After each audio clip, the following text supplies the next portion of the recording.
Do you feel like insurance companies are running your practice more than you are?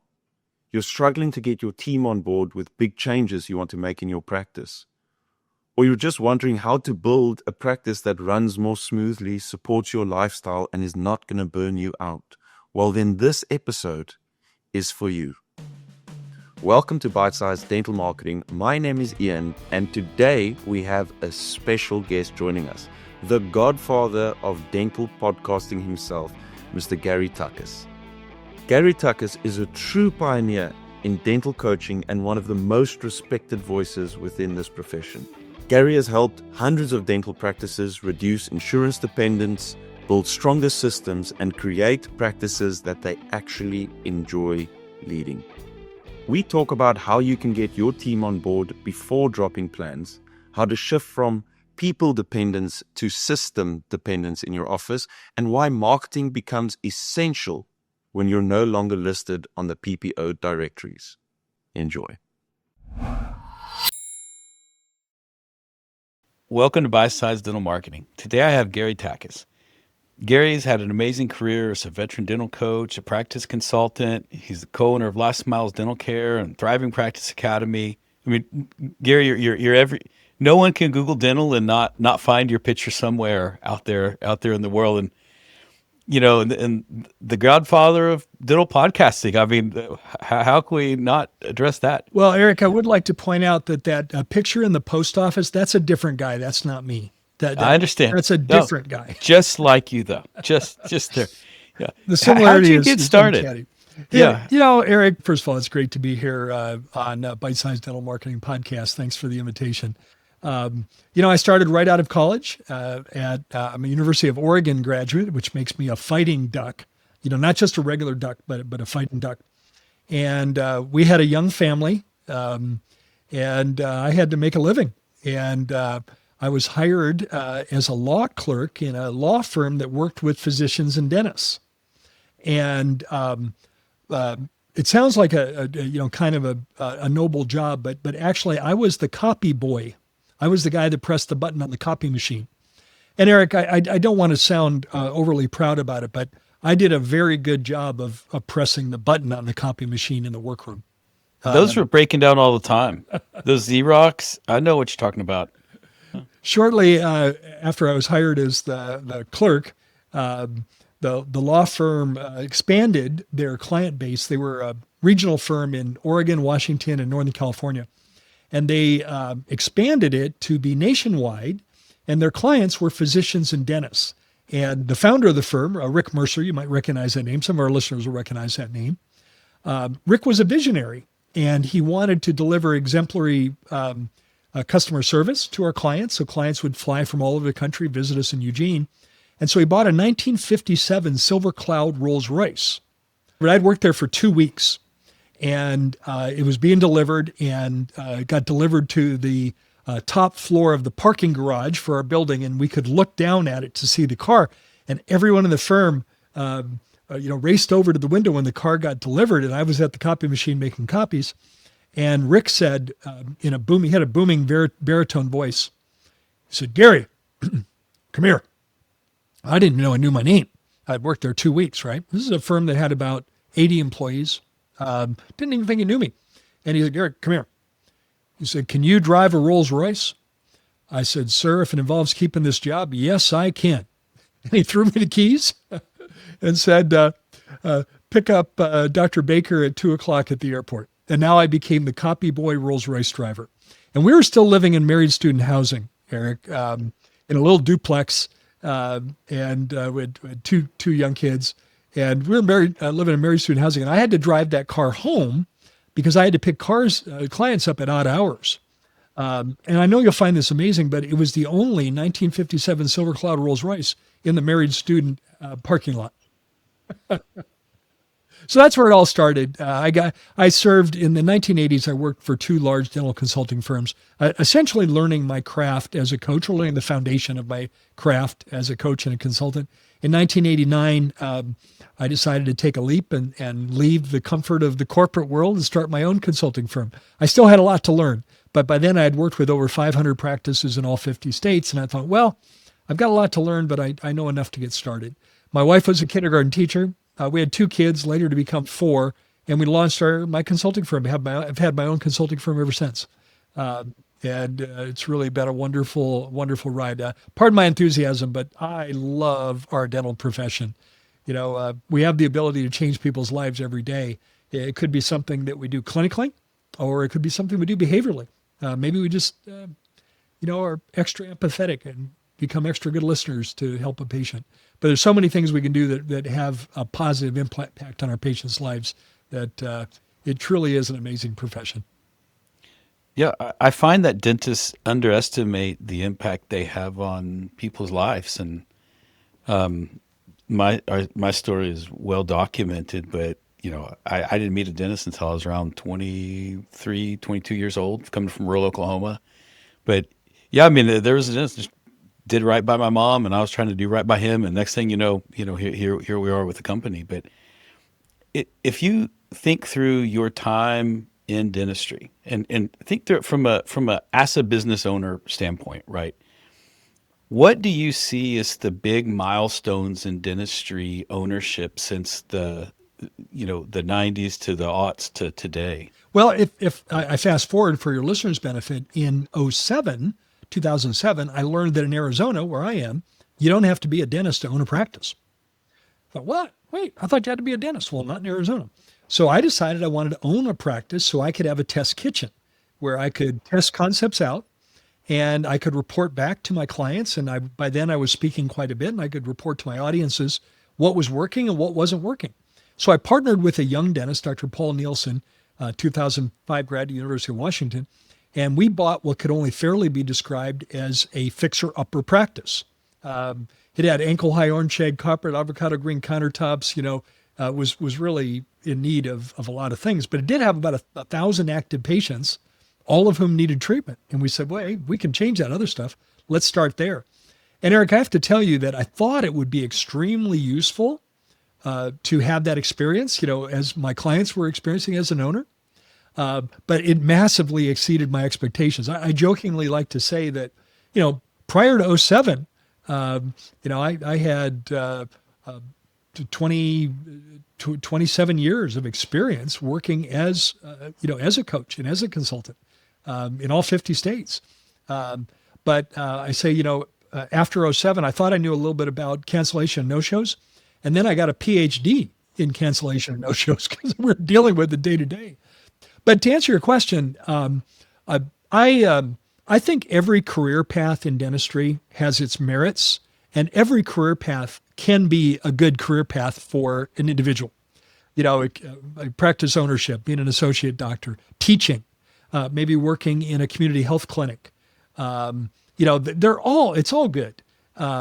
But I happen to really believe that if it's your aspiration, a great career path is becoming a practice owner, because you truly have control of your destiny at that point. It's up to you. You get to decide.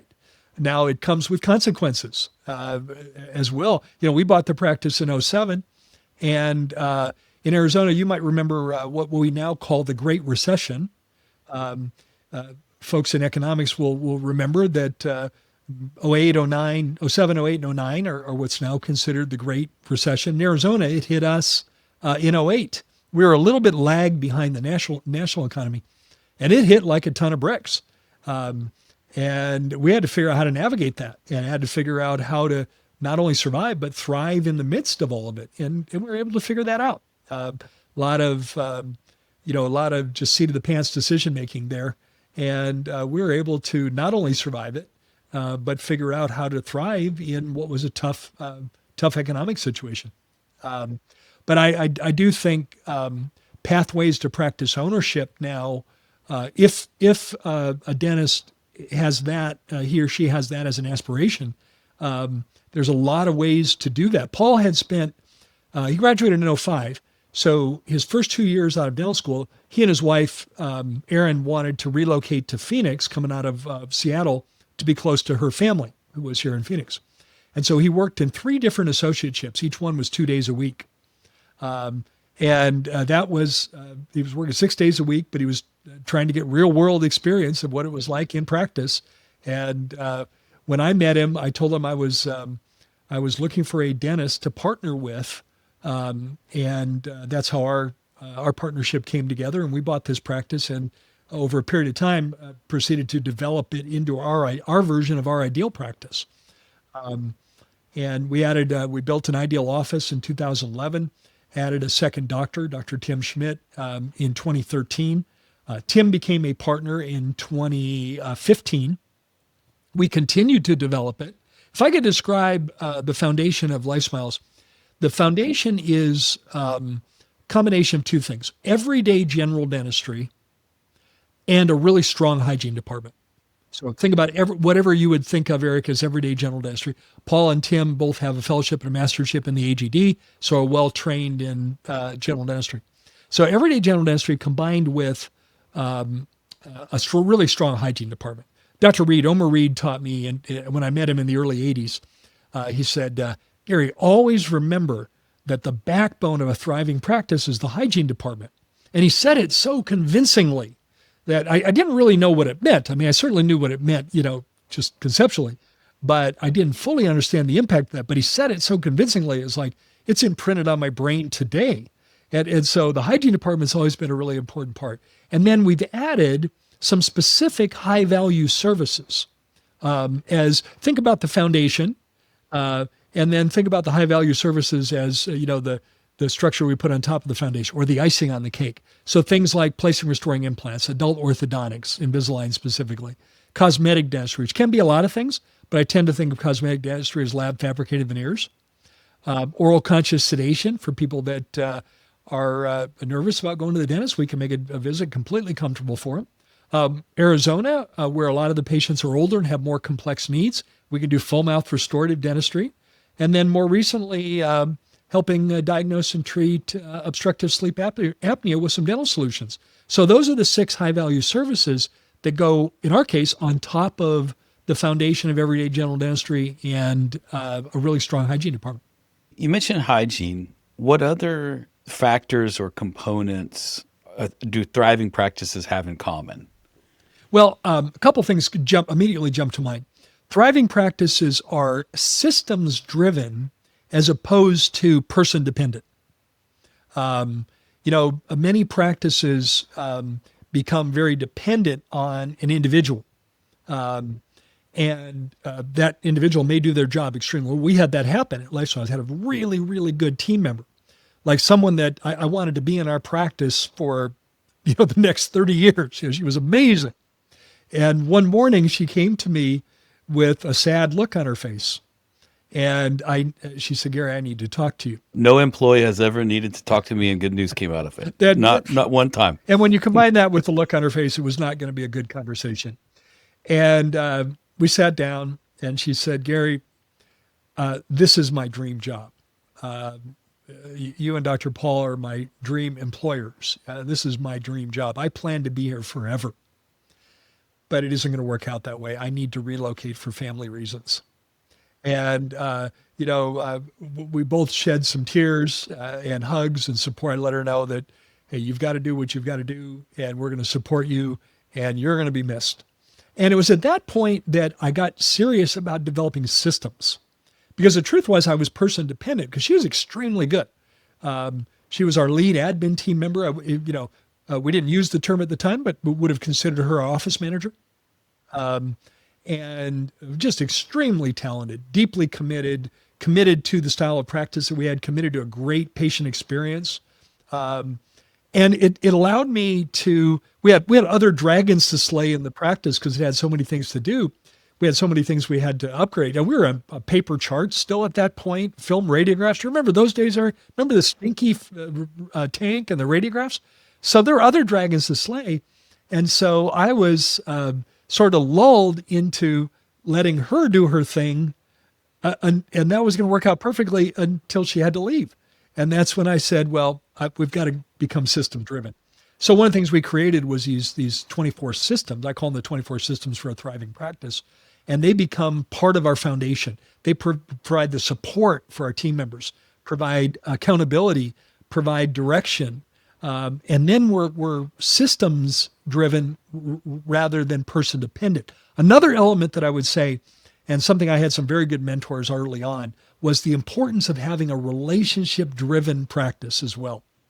If you think about the spectrum, there's all kinds of different practice formats. And on a simplistic level, if we draw a horizontal line, across our computer screen today, and on one end of the spectrum, we have transactional, and the other end of the spectrum, we have relationship-driven. And the truth is, I don't think any practice is purely one or the other entirely, but you'll be somewhere on the spectrum. Does that make sense? I want to be more over here on relationship-driven, where what that means to me is we know our patients' names, we know their spouse's name, we know their kids' names, we know their hobbies, we know their interests. Maybe we know that a patient named Linda is taking care of an elderly parent right now. And by the way, you don't have to know that stuff at all times, 24/7, 365, because as your practice grows, that becomes a bigger challenge. But we do need to know who we're seeing today, and we need to connect with them. And when we connect with them, I think we can create an environment where a new patient wants to be a patient for life because they're being treated by people who they know, like, and trust. And we're not taking care of strangers. We're taking care of people we really care about. And I love to use the term, I know it sounds kind of corny, but I'm going to use it anyway, Eric, because I believe in it. I like to think about our patients as our patient family.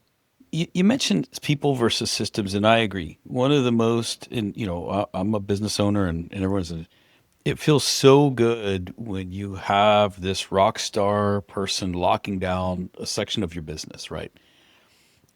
How do you make the transition from, I have this rock star employee that just has something on lockdown, and I'm so grateful, right? And winning fixes everything, and I can be seduced into just leaving it alone. How do you prepare to move toward more systems driven, and what does that mean to them? What does it mean to me? How do you make that transition? I think it's important within the practice, to create a practice culture. And the practice culture can be inward facing, but also outward facing. So practice culture inwardly means, how do we, with our team members, interact to create a culture? What expectations do we have? How do we create an environment? One of the elements of LifeSmile's culture, practice culture with the team, is that we want to create an environment of continuous learning. We simply want to be better tomorrow than we are today. We want to create an environment of meeting people where they are. And that can apply to our patients as well as our team members. Leadership is extremely important.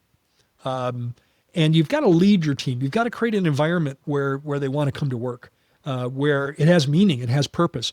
Majority of the workforce, the largest single demographic group, you probably know the answer to that. What do you think the largest demographic generation is in our society today? It's no longer baby boomers. Yeah, it's millennials, right? It's millennials. Yep. And one of the characteristics of millennials, now it's not fair to paint any generation with a broad brush. They're individuals. But one of the characteristics of millennials is, as a generation, they like to be involved in something that's bigger than them, something that's bigger than them. They want to be involved in making a difference. And I believe a dental practice can be that platform. We can provide that environment where they get to make a difference, and in turn fuel that that appetite that they have to make a difference. We can do it through charitable work that we do. We can create our own charities within the practice. We can support causes of our team members. And a practice environment becomes a way to really just feed their soul, so it isn't just coming to work and punching a time clock.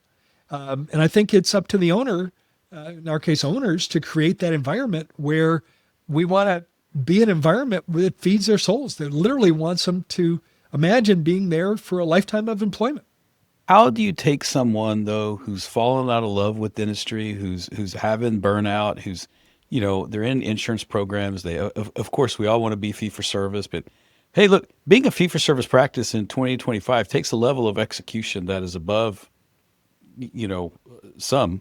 Well, I can speak to that very definitely. In my coaching work, I've been able to help over 400 practices. I call it reducing insurance dependence, as opposed to going fee for service, because you don't have to go all the way to significantly improve your practice.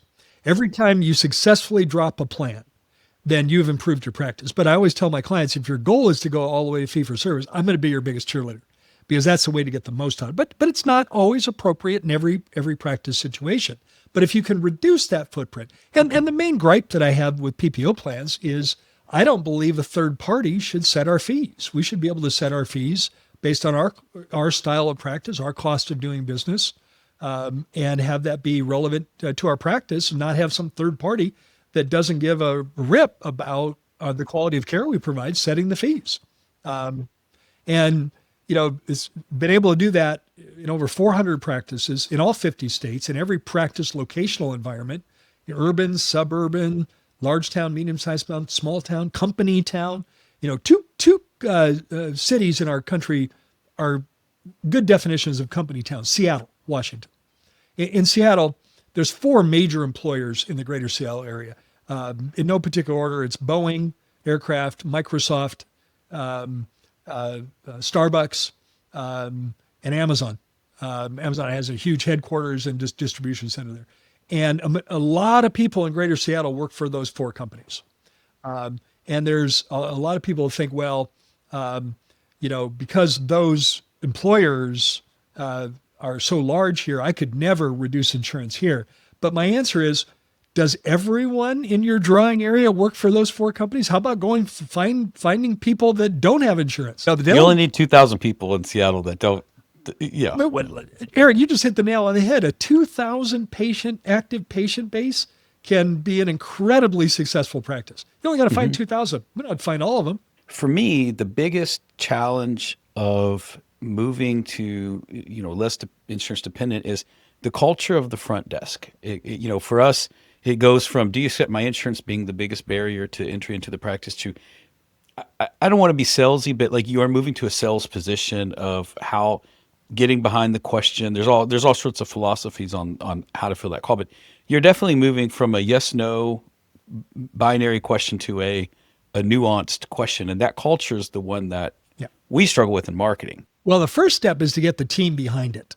When the team is behind this decision, everything goes swimmingly. When the team is behind it, when they understand why we're doing it, what we're doing, and what their role is to support it. A recent example comes to mind. In a 2-doctor practice, nice, strong hygiene department. They've got 15 team members. I think you can envision what I just described, right? Nice practice. But 70% of their income comes from PPO plans, and they want to change that. So the first thing we did is help the team understand why we're doing this. And it can be at a very personal level. For example, I want to talk about what the decision means to them. When and we can use an example. Let's say a team member is at $25 an hour. Just pick a round number that makes my math easy. And let's say that she'd like to make more money. Doesn't every team member in the industry want to make more money? All the ones that I know. But let's say that insurance company requires us to take a 45% haircut on our fees. And by the way, the average PPO adjustment today, the difference between your UCR and your contracted fee is 45%. So ask the team member, how would that feel if instead of making $25 an hour, you made $13.75 an hour? Are you going to sign up for that? Now, what do you think that team member is going to say? No, I don't want anything to do with that. Well, that's the effect that being in network. Can I use the D word? Absolutely. We can use any word you want. That's what Delta requires. When we're a Delta, I'm using Delta because they're the 5,000-pound gorilla, right? Well, that's what Delta requires. That instead of getting our usual fee, like if our usual fee was $1,000 for a service, if they doesn't have insurance, they pay us $1,000. And if they are our participating provider with Delta, the patient is, then we don't get $1,000. We get $550. And imagine how that would affect you as a team member. Instead of 25, it's $13.75. I don't want anything to do with that. And that's why we're doing that. In one fell swoop, it can go from some abstract concept to wait a minute, that's not right. And in this example that I'm going to give you, I was having a team meeting by Zoom, and I'm sharing this with the team, and the lead dental assistant raised her hand in the Zoom meeting. Yes? She said, that's not right. That's not fair. She said, I've been here many years, and our doctors are amazing. I've never worked but before I worked here, I worked in many practices, and I've never met doctors that are more committed to quality of care than the doctors right here. That's not right. What can I do to help? And as soon as she said that, I knew it was going to go great. The other team members were like, yeah, what she said, what can I do to help? And then we arm them with, we go through a six-step preparation sequence. And a lot of that is how to talk to patients about this. Because we found that if, I call it having a heads up conversation with the patient. Eric, can I role play that for you as if I was a team member and you were a patient? All right, let's do it. So just imagine this and notice how many times I'm going to say, nothing's changing today. Okay, notice that. So, all right.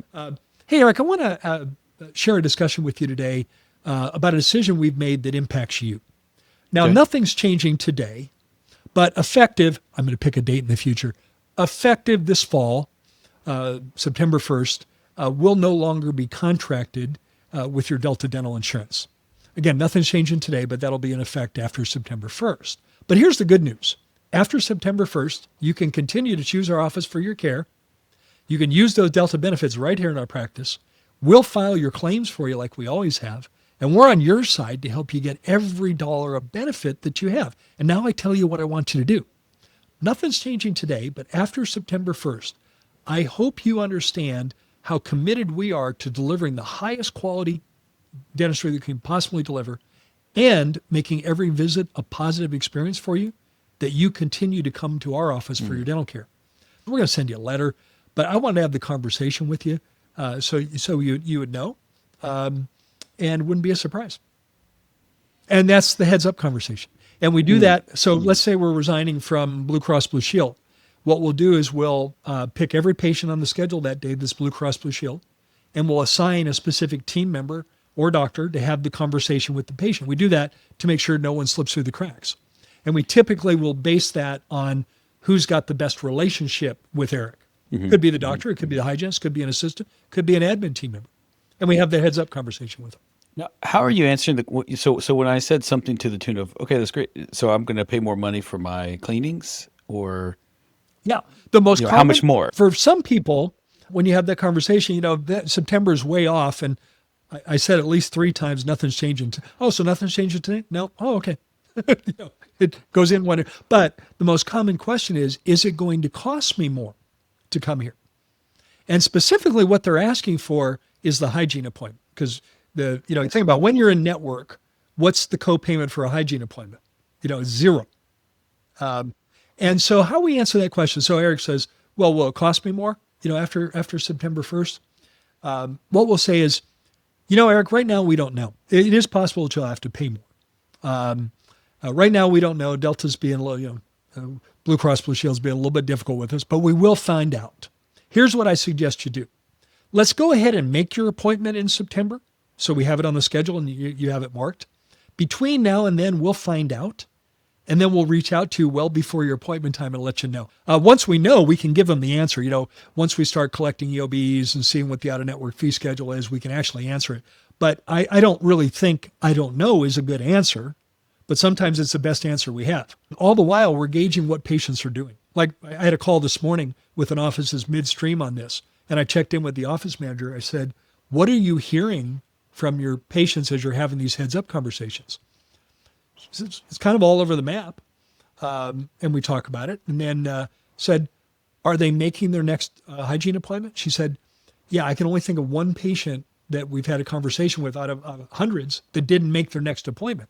So they're voting with their feet. That doesn't mean they're committed to that next appointment, but they're moving in that direction. I love that you went back to a more data-centric view of it, because I can tell you how I feel. These conversations are hard. I'm having to do extra work, but if the patients are reappointing, you're trending to success. Well, the other thing that's really important in our prep, I tell you, we go through a 6-step process, and you'll appreciate this next one. The next one of our steps, it's actually step number 2 in our 6-step process to successfully resign, It's to get ahead of it with marketing.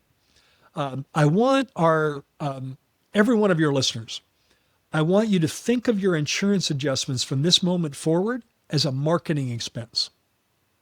Now, it won't show up on your profit and loss. The adjustments are the difference between your UCR fee and your contracted fee. I want you to think of that as a marketing expense. It won't show up, and your accountant won't agree with me on that because it doesn't show up on your P&L statement. It's even worse. Delta takes the money before you even get it. That's right. You don't even get to see it on the P&L. You don't send them a check. You don't even see it. I'll give you a great example. This is a new client of ours that he enters his contracted fee in his fee guide, in the fee schedule as practice management software. There's two ways to enter your fees. You can enter your contracted fees, or you could enter your UCR fee. I like to enter the UCR fees because then you can run a report from your computer and find out what you're writing off. Well, this doctor did it the more common way. 90% of doctors enter their contracted fees. And so this is an office that last year in 2024 collected strong solo practice right at $1 million. It was a little bit over $1 million. Right? And I said, would you like to know what you actually have to produce to collect $1 million? Because I wrote a custom Excel spreadsheet that'll give you that answer to an accuracy of plus or minus 2%. He said, yeah, I'd love to know. So I run the numbers in there, and his practice was 80% PPO.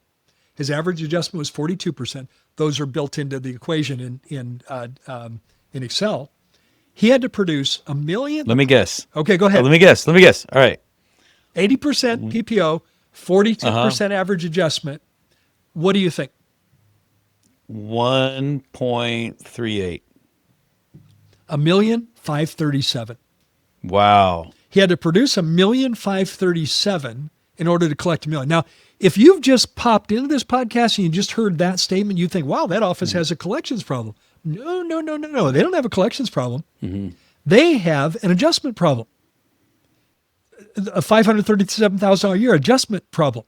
Now, if the doctor will accept that as a marketing expense, just, air quotes, what could you do with a $537,000 annual marketing budget? I mean, it's obscene. I mean, you can spend a fraction of that and get a better result. Now, here's another example that I love to use. I can't use the doctor's name out of confidentiality, but I can use the situation.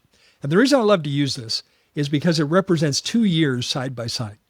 So in 2023, this office, a really strong solo dentist, big, strong hygiene department, was in network with 12 plans, including Delta, and stayed in network, but we timed it so that by the end of the year, by December 31st, he'd be out of network with all 12.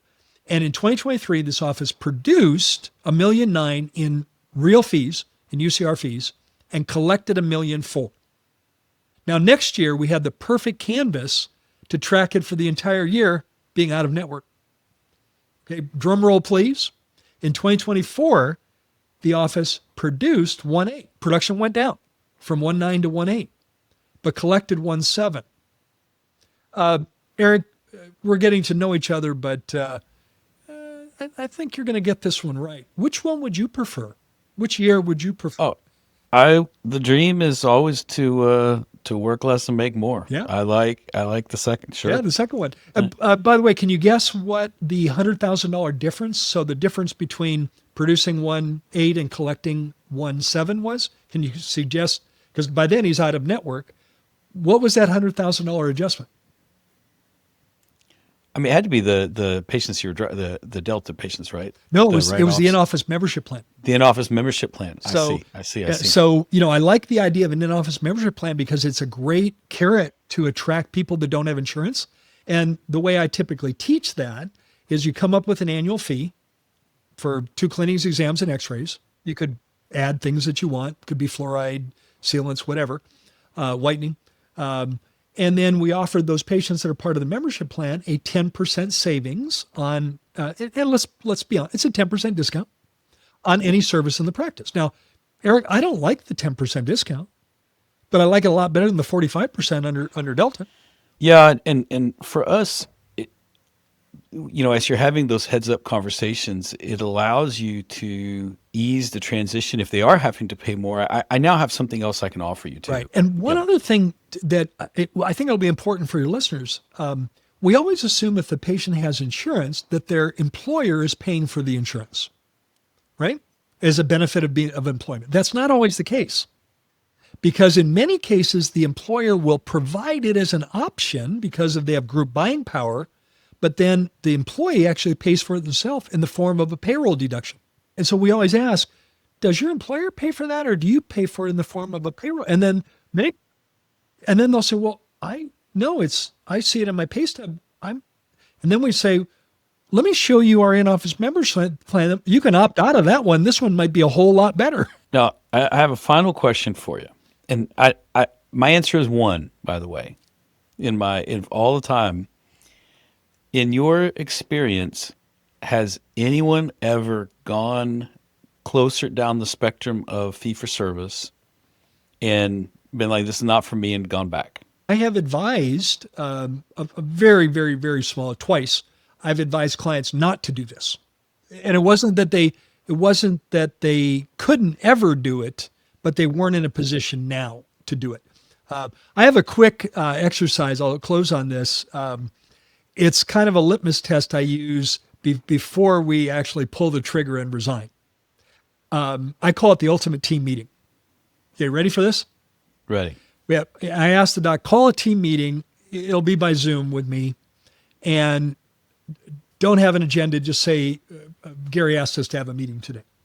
And then I open the meeting and say, guys, we're going to do something fun today. We're going to go around the room. We'll just go, clockwise around the room with your doctor or doctors being last. And here is the game that we're going to play. Give me one reason why a patient should come to your office for their dental care. Just one reason, anything at all. And let's start with you, Maria. And we go around the room, okay, with doctor being last, because it gets harder. Oh, and the rule is you can't repeat what someone else said. I like it. You cannot repeat what someone else said. One reason, it could be anything at all, small, big, in between, whatever. And we go around the room. And we're going to go around the room twice. So after we go around the room, so we're going to go around one more time. Now, I recently did this in a larger practice by Zoom. Between doctors and team members, 26 people. 26. Mm-hmm. We go around the room and literally didn't miss a beat. Got to the 3 doctors, went around round 2. So at that point, 26, we're at 52 unique answers on why a patient should come to their office for their care. And the office manager, who I'd gotten to know pretty well, says, Gary, I know you said we only had to do this twice, but I'm so confident in my team. Can we go around one more time? So knock yourself out. And we went around it one more time. That's so cool. 76 unique answers. Mm-hmm. And remember, that just arms every team member when they're talking to their patients about why they should stay here. Mm-hmm.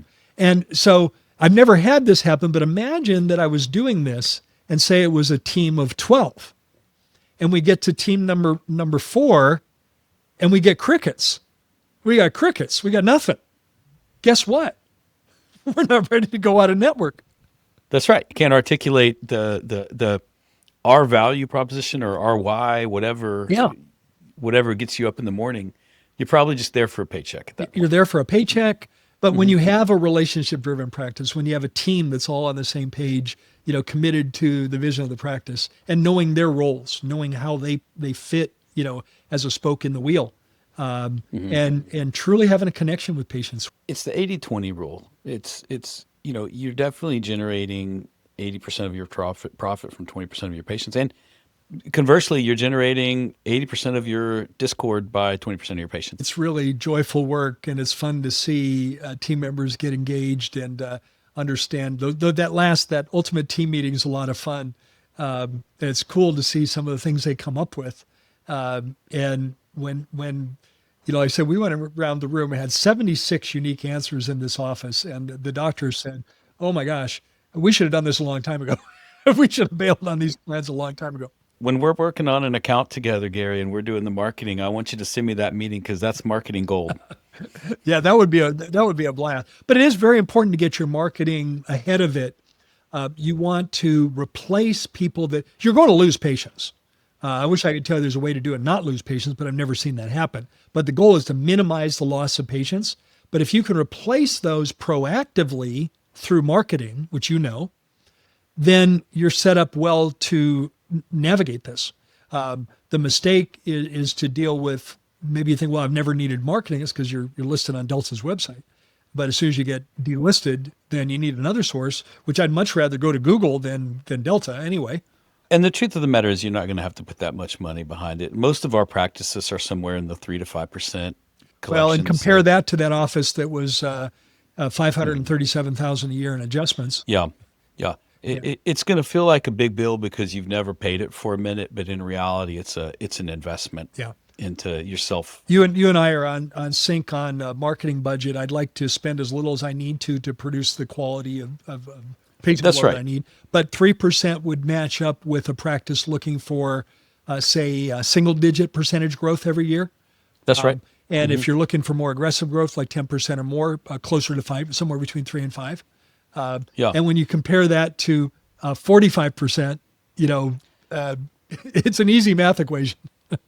That's right. And it just, we need to change the paradigm of how we think about those numbers, because one of them is a bill and the other is an investment. And, and there's so many ancillary benefits too. If you're growing and you're maybe looking for an associate doc, imagine the difference recruiting a dentist into a fee-for-service practice or a reduced insurance footprint practice. Those associateships are thin on the street. They're unicorn practices. Imagine your recruiting. Imagine your ability to hire quality team members when you have a budget to pay them well. All of this, it just has, it's the domino that falls that allows you to do all these other things that make your environment so much more positive for attracting and keeping quality team and doctors. Gary, thank you so much for your time. I appreciate you. And well, it's mutual. This has been a lot. It's fun to be on the other side of the mic.